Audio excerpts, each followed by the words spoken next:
Märt Sults, palun. Aitäh, härra eesistuja, hea ettekandja.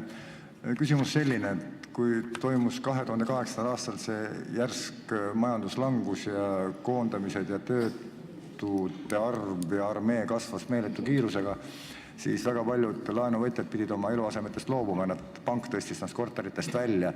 Oskad sa öelda, kui palju 2009, 2010, 2011 oli oksjoni akte Eestis välja tõstetud korterite müümiseks? Aitäh! Aitäh!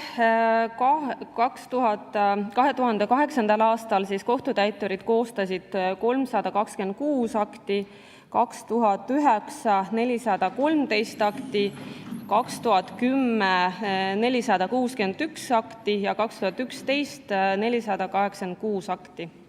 Aitäh!